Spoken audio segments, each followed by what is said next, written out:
Jet Force Gemini was a third-person space shooting game. No one had ever really done a third-person targeting system, and we kind of did a lot of groundwork on that.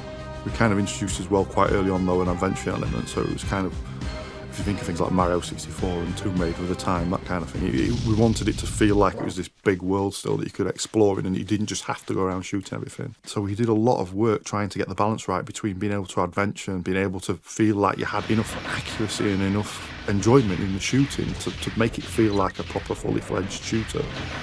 I remember Paul Mountain and Martin Wakely huddled over the keyboard. Paul was stripping back all the code that he didn't need from Diddy Kong Racing, and then working with Martin to come up with a nice tight third-person shooter control scheme. It was also, we wanted it to be challenging, not just to be kind of a very lightweight game. So you had the kind of standard thing where you could play through the game and you'd maybe get to like 40–50% completion and get a kind of reward, if you like, for getting to that point in the game.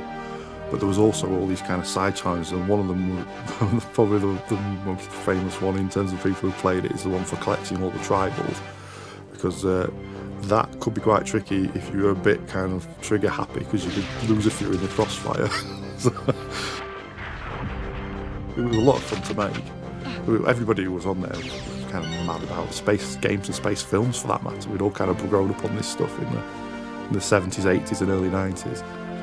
Martin would kind of spec out the designs for how the level should work, but really in terms of the visuals and even down to a lot of the finer details, we had so much fun.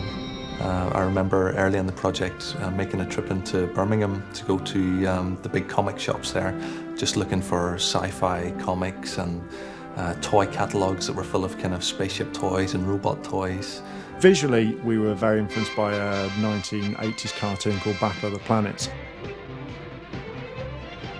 And the original character models all look like that. We eventually changed the character models, but the original look was very much based on that cartoon series. The team lead was Martin Wakely, and I went to him to talk about the music, and he said, well, we're basing the game on old school arcade games, and there isn't any music in old school arcade games, so I was a bit stuck to know where to go with. And luckily, Robin Beanland took over and did a very, very good job on music. It was a pretty tight timeline to get the score done for Jet Force. So Martin was kind of just basically whatever you want to do with it. It's, you know, it's up to you. And I decided to sort of go more the sort of John Williams sci-fi orchestral type thing. Get as close to an orchestra as I could do with a small amount of memory on a cartridge. Really, really pleased with that. Really pleased with the theme tune, which is actually an old Conker tune. We had a stadium in 12 Tales and I used that tune and sort of filled it out and, you know, made more of it. So there were some quite off-the-wall things in Jet Force. We had the kind of main game, the kind of cohesive space game, but then we had a bit of fun as well while we were making it. So there were lots of little things that kind of made it into there. One of them was the fish food. So the fish food in Jet Force was probably one of the most controversial features, bizarrely. The fish food was there to feed fish, and that's all it did. And that seemed to infuriate some people who felt it should have a higher purpose. So what does the fish food do? And the answer would be, you use it to feed fish. Then the question would come back, what can you actually do with it? What could you use the fish food for in the game?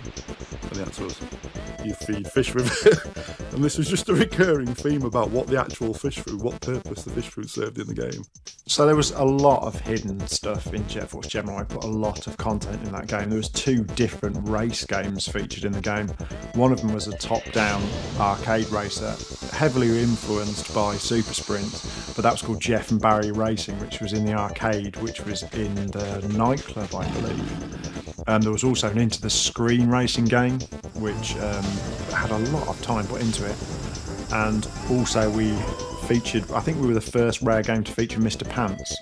You could turn all the ants into Mr. Pants and they all kind of hobbled awkwardly around the background as you shot them. So that was quite fun as well. But we ran into some problems with the age rating because we realised then you could obviously decapitate a man dressed in underwear, which wasn't what we expected to do when we started making the game. So I think a few compromises had to be made on that, and setting Mr. Pants on fire was ditched from the game as well.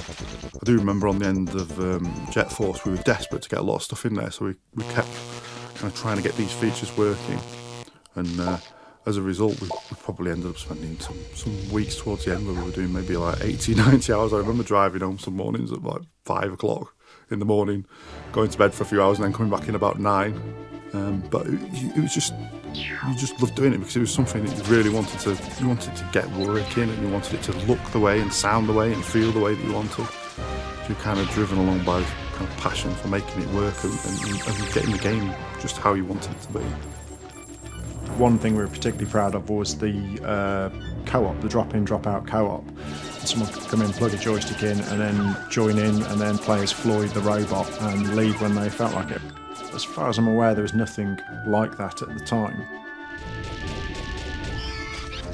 I think on the team we were really generally quite satisfied with the critical reviews we got. We got lots of 8s out of 10s, 9s out of 10s, and always lots of compliments for the art as well, which particularly pleasing from our point of view.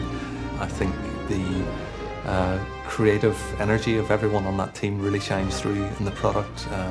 We loved working on it because we had so much creative input ourselves.